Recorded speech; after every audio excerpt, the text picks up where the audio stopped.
Hello everyone, welcome to Star IQ. उम्मीद है कि आप लोग बहुत अच्छे होंगे, स्वस्थ होंगे और अपना ख्याल भी रखिए प्यारे बच्चों। 16 अप्रैल 2021 के हरियाणा करंट अफेयर इस वीडियो में हम लोग पढ़ने वाले हैं। स्टार आईक्यू पे अगर पहली बार पहुंचे हो तो इस चैनल को सब्सक्राइब करिएगा। दूसरी तीसरी बार या हर रोज आते हो तो चैनल को शेयर करने की कृपा करिएगा भाई। अगर आप मुझसे हरियाणा करंट अफेयर के अलावा अनअकैडमी पे एनसीईआरटी पढ़ना चाहते हैं तो आप अनअकैडमी ऐप पे आइएगा, स्टार आईक्यू कोड यूज कीजिएगा। यहां से आपको एक क्लास फ्री ऑफ कॉस्ट दिख जाएगी। एसएससी, रेलवे या डिफरेंट जो है गवर्नमेंट एग्जाम की प्रिपरेशन जब बच्चा करता है तो उसको एनसीईआरटी का जीएस पढ़ना बहुत जरूरी है। मैं यहाँ पे आप लोगों को चैप्टर वाइज एनसीईआरटी की एमसीक्यू है वो करवाया करता हूँ। तो आप लोग मुझसे कनेक्ट हो सकते हैं अनअकैडमी ऐप पे। लिंक क्लास का डिस्क्रिप्शन बॉक्स में मैं आपको प्रोवाइड करवा दूंगा। कल आपसे सवाल पूछा था, उसका सही जवाब क्या होगा कि हाल ही में किस राज्य सरकार ने कोविड 19 के प्रसार को रोकने के लिए 14 दिनों का मास्क अभियान लॉन्च किया है। तो 14 डेज का मास्क अभियान लॉन्च किया है। इस राज्य का नाम है ओडिशा।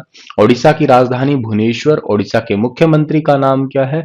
नवीन पटनायक है, जो कि भारत में सबसे पसंदीदा मुख्यमंत्रियों की लिस्ट में शामिल है। सबसे ज्यादा वो है तो सबसे कम जो है वो हरियाणा के ही है। ओडिशा के राज्यपाल हरियाणा के सिरसा से ही हैं, प्रोफेसर गणेशी लाल। तो वो पॉइंट भी आप याद कर सकते हैं। तो इतनी बात आप याद रखना। अगला क्वेश्चन हमारा क्या होगा, या आज का पहला क्वेश्चन क्या होगा? हाल ही में एशियाई कुश्ती चैंपियनशिप में किस हरियाणा के प्रतिभाशाली पहलवान ने स्वर्ण पदक जीता है? तो एशियाई कुश्ती चैंपियनशिप में किस हरियाणा के प्रतिभाशाली पहलवान ने स्वर्ण पदक जीता है? इनका नाम है सरिता मोर। यानी कि बी ऑप्शन जो है इस क्वेश्चन का आंसर होगा हमारा। 59 केजी वेट में जो है इन्होंने अभी रिसेंटली गोल्ड मेडल जीता है। ठीक है, मंगोलियन रेसलर जो है उनको हराया है इन्होंने। ठीक है ना, ये भी इंपॉर्टेंट बात है। और अभी रिसेंटली 59 किलोग्राम भार में इन्होंने गोल्ड जीत लिया। अच्छा, इनके साथ में जो है ना कांस्य पदक जीता है 50 किलोग्राम भार वर्ग में सीमा ने, और 76 किलोग्राम भार वर्ग में जो है पूजा ने। तो ये भी पॉइंट आप याद कर लेना। और जो सरिता है ना, ये वर्ल्ड नंबर 2 की खिलाड़ी है। वर्ल्ड रैंकिंग टूर्नामेंट इनको मिली हुई है। एशियन चैंपियनशिप ये जीत चुकी है, कॉमनवेल्थ ये जीत चुकी है, साउथ एशियन गेम ये जीत चुकी है, 7 बार नेशनल चैंपियनशिप भी जीत चुकी है। और इंडियन होने पे तो खैर इनका जाहिर सी बात है गर्व है ही है। अगला क्वेश्चन आपका क्या होगा कि आगामी टोक्यो ओलंपिक के लिए हरियाणा की तरफ से कितने पहलवानों ने अब तक क्वालिफाई कर लिया है? आगामी टोक्यो ओलंपिक के लिए हरियाणा के अब तक 6 खिलाड़ियों ने या 6 पहलवानों ने जो है वो क्वालिफाई कर लिया। बहुत ही अच्छा सा और बहुत इंपॉर्टेंट क्वेश्चन है। एक है विनेश फोगाट, एक है अंशु मलिक, ये मैंने आपको थोड़े दिन पहले ही बताया था, जींद की रहने वाली है। सोनम मलिक, ये भी मैंने आपको साथ ही बताया था, सोनीपत की रहने वाली है। ये दोनों तो हाल ही के करंट अफेयर हैं। और उनसे पहले दीपक पूनिया, बजरंग पूनिया और रवि दहिया। ठीक है ना।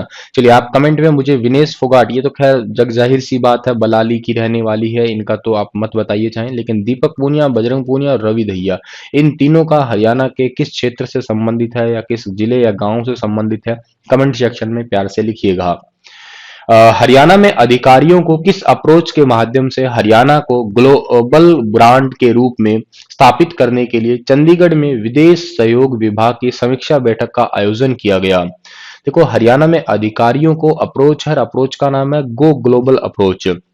गो ग्लोबल अप्रोच के माध्यम से हरियाणा को ग्लोबल ब्रांड के रूप में स्थापित करने के लिए अभी रिसेंटली चंडीगढ़ के अंदर जो है एक विदेश सहयोग विभाग की बैठक आयोजित की गई थी। इससे क्या है कि दुनिया भर के जितने भी इंटरेस्टेड, जितने भी आपके इन्वेस्टर हैं, उनको जो है यूं कहिएगा इस हरियाणा राज्य के अंदर जो है इन्वेस्ट करने के लिए प्रेरित किया जाएगा। इसलिए विदेश सहयोग भी बढ़ेगा, गो ग्लोबल अप्रोच भी बढ़ेगी, हरियाणा ग्लोबल ब्रांड भी बन जाएगा, और हरियाणा में बहुत सारे रोजगार भी जो है वो बन जाएंगे फिर इस प्रकार की बैठक से या इस प्रकार के काम से।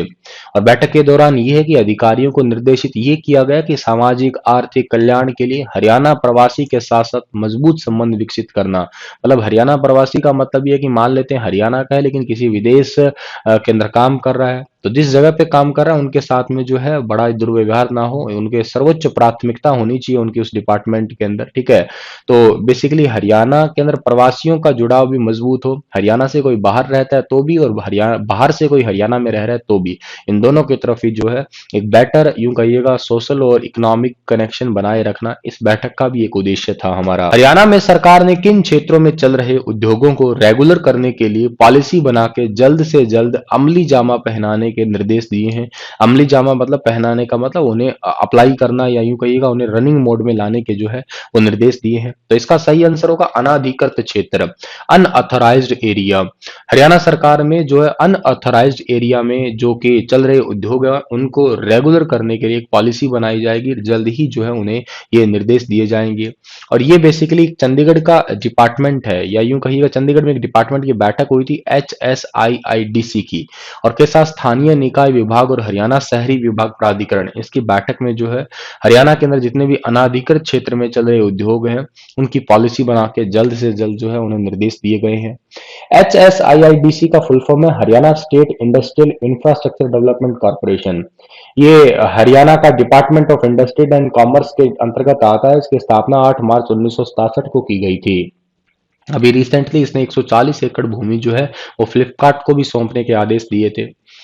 हरियाणा में टीका उत्सव 11 से 14 अप्रैल तक कितने टीके लगाए गए हैं? अभी देखिएगा रिसेंटली आपको पता है हरियाणा में 11 से 14 अप्रैल तक, ना केवल हरियाणा बल्कि पूरे भारत भर में 11 से 14 अप्रैल तक टीका उत्सव मनाया गया था। 11 से 14 अप्रैल तक इस टीका उत्सव में जो है हरियाणा में कितने टीके लगाए गए? तो हरियाणा में लगाए गए 6,37,327 टीके लगाए गए। ठीक है। और हरियाणा के स्वास्थ्य विभाग के एसीएस है जिनका नाम है श्री राजीव अरोड़ा, उन्होंने 11 अप्रैल को बताया 1,13,917, 12 अप्रैल को 1,07,570, 13 अप्रैल को इतने और 14 अप्रैल को इतने खुराक दी गई है। अगला क्वेश्चन हमारा होगा कि जल जीवन मिशन में हरियाणा के सभी ग्रामीण परिवारों को जल कनेक्शन के जरिए शुद्ध पेयजल उपलब्ध कराने का लक्ष्य हरियाणा को कब तक पूरा कर लिया जाएगा? ये हरियाणा कब तक इसे पूरा कर लेगा? तो शुद्ध पेयजल यानी यूं कहिएगा कि हर घर में जो है वो नल द्वारा जल पहुंचाने का लक्ष्य, हर घर जल। ठीक है, ये लक्ष्य पूरा करने वाला है हरियाणा दिवस पे। लेकिन कौन से साल? अगले साल में, यानी कि साल 2022 तक जो है हरियाणा के हर घर में जो है वो जल पहुंच जाएगा। ऐसी अभी हाल ही में घोषणा हुई है, मतलब 2022 तक जो है हरियाणा जल जीवन मिशन का लक्ष्य पूरा कर लेगा। केंद्र सरकार का राष्ट्रीय लक्ष्य कितना है? ये 2024 है, तो इससे पहले ही 100% लक्ष्य जो है हरियाणा राज्य पूरा कर लेगा। तो ये काफी इंपॉर्टेंट होगा हरियाणा राज्य के लिए। हरियाणा कैडर के आईएएस अधिकारी अरुण कुमार का कितने महीने की अवधि के लिए डीजीसीए यानी कि जर्नल ऑफ सिविल एविएशन के डायरेक्टर जनरल यानी कि डीजी के रूप में कार्यकाल के विस्तार को मंजूरी दी है? तो इनको 6 महीने के कार्यकाल को विस्तार को मंजूरी दी है। ये थोड़ा सा इंपॉर्टेंट क्वेश्चन भी होगा। ये 1989 बैच के हरियाणा कैडर के आईएएस अधिकारी हैं। जून 2019 से पे जो है डीजीसीए के डीजी के रूप में काम कर रहे हैं। 2019 में मई और जुलाई के बीच डीजीसीए के डीजी के रूप में अतिरिक्त जो है पदभार भी संभाला था, और नागरिक उड्डयन मंत्रालय एमओसीए के अतिरिक्त सचिव के रूप में भी ये काम कर चुके हैं।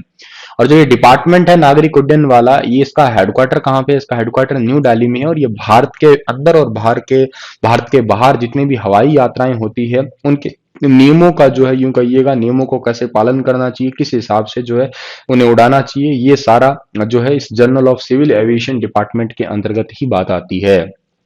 चलिए अगला क्वेश्चन आपका क्या होगा कि हरियाणा में होने वाले पंचायत और शहरी स्थानीय निकाय के चुनाव में पीवीसी से बनी प्रचार सामग्री पर हाल ही में किसने रोक लगा दी है? तो पीवीसी से बनी प्रचार सामग्री पे अभी हाल ही में रोक लगा दी है एनजीटी ने, यानी कि नेशनल ग्रीन ट्रिब्यूनल ने जो है वो रोक लगा दी है, यानी कि बी ऑप्शन जो है इसका हमारा बिल्कुल ठीक रहेगा। एनजीटी ने कहा है कि अगर कोई ऐसा करता है, बैनर या होर्डिंग लगाता है, तो 3 महीने की कैद हो जाएगी, 50,000 रुपए का जुर्माना होगा। ठीक है, और ऐसा इसलिए क्योंकि आने वाले टाइम में पंचायत चुनाव होने वाले हैं, और इसी पंचायत चुनावों के दौरान पीवीसी और सिंगल यूज प्लास्टिक का सामग्री का इस्तेमाल जो है वो लोग बहुत ज्यादा करते हैं। अगर कोई ऐसा करेगा तो उसको 3 महीने की कैद या 50,000 रुपए का जुर्माना जो है वो देना होगा। वैसे एनजीटी ने 2016 में जो है इस पे रोक लगाई थी, लेकिन इसकी पालना या इसके आदेश पालन करने वाले जो है वो अब जारी किए गए हैं कि अब इसे यूज नहीं किया जाएगा। और इसके मैन्युफैक्चरर है या कोई स्टॉक करता है या विक्रेता है, उनको Haryana non biodegradable garbage act के तहत जो है उनको कार्रवाई करने की चेतावनी दी है। सर क्यों है ये बंद कर रहे हैं? क्योंकि इससे कैंसर होती है, इसमें sulphur dioxide, carbon monoxide, nitrogen oxide होती है, इससे आंखों के रोग, चर्म रोग, सांस लेने में परेशानी होती है, और बहुत सारे जो है यूं कहिएगा ओजोन लेयर को भी नुकसान होते हैं, ग्लोबल वार्मिंग को भी बढ़ावा मिलता है, और हवा का जो AQI है, एयर क्वालिटी इंडेक्स है, वो भी खराब हो जाता है। और नेशनल ग्रीन ट्रिब्यूनल जो है ये बेसिकली 24 नवंबर 2009 को इसकी कमेटी रिपोर्ट आई थी और ये जो है 2010 के अंदर के बाद में जो है पब्लिश होने लग गया था। आदर्श कुमार गोयल जो है इसके प्रेजेंट में जो है वो जस्टिस है, ये पॉइंट भी आप लोग याद कर लीजिएगा यहां से, ठीक है। चलिए जी, अगला क्वेश्चन हमारा जो है वो क्या होने वाला है, अगला क्वेश्चन क्या होगा हमारा 9वां। हरियाणा के सभी जिलों में अवसर ऐप से अध्यापकों को जोड़ने में हिसार अव्वल रहा है। वहीं किस जिले ने अब तक सर्वाधिक विद्यार्थियों को इस एप्लीकेशन से जोड़ा है? तो हरियाणा के अंदर अवसर एप्लीकेशन छोटे बच्चों को स्कूलिंग एजुकेशन से रिलेटेड है और इस में सर्वाधिक अध्यापकों को तो जोड़ा है हिसार डिस्ट्रिक्ट ने और सबसे ज्यादा स्टूडेंट को जोड़ा है सिरसा डिस्ट्रिक्ट ने। ए ऑप्शन जो है इसका हमारा ठीक रहेगा। नूह में सबसे कम है, ठीक है ना, नूह और चरखी दादरी में अब तक केवल 774 जो है, और अध्यापक की बात की जाए आपकी नूह के अंदर जो है 1412 अध्यापक ही जुड़े हैं। चरखी दादरी में सबसे कम 12102 ही जुड़े हैं। नून में जो है 47,780 विद्यार्थी जुड़े हैं, तो ये काफी कम है, बहुत ही कम है यूं कहिएगा, ठीक है। और सबसे ज्यादा तो मैंने बता ही दिया है सिरसा का है, और दूसरा विद्यार्थियों में सिरसा का है, ठीक है, और टीचर्स में जो है वो हिसार का है। बाकी सभी जिलों की जो है रिपोर्ट है। ये रिपोर्ट पब्लिश की है दिलीप सिंह, जो कि जिला मौलिक शिक्षा अधिकारी हैं कैथल के, और ये आंकड़े दिए इन्होंने 12 अप्रैल 2021 तक के। हरियाणा के सभी जिलों में मौजूदा छोटे आउटलेट की बिक्री की मात्रा में वृद्धि से प्रेरित हैफेड ने कितने वर्ग फीट क्षेत्र में हैफेड बाजार नामक सेल आउटलेट खोलने का फैसला किया है? तो हैफेड ने जो है 1000 जो है आउटलेट खोलने का फैसला किया है। हरियाणा के सहकारिता मंत्री जिनका नाम है बनवारी लाल, उन्होंने उपभोक्ताओं में हैफेड के उत्पादों की बढ़ती मांग के मद्देनजर जो है हरियाणा राज्य में हैफेड के आउटलेट में बिक्री बढ़ रही है, इसलिए 1000 वर्ग फीट क्षेत्र में हैफेड बाजार नामक सेल आउटलेट खोलने का फैसला किया है। और राज्य के सभी जिलों के मुख्यालयों में कम से कम एक हैफेड बाजार जरूर खोला जाएगा।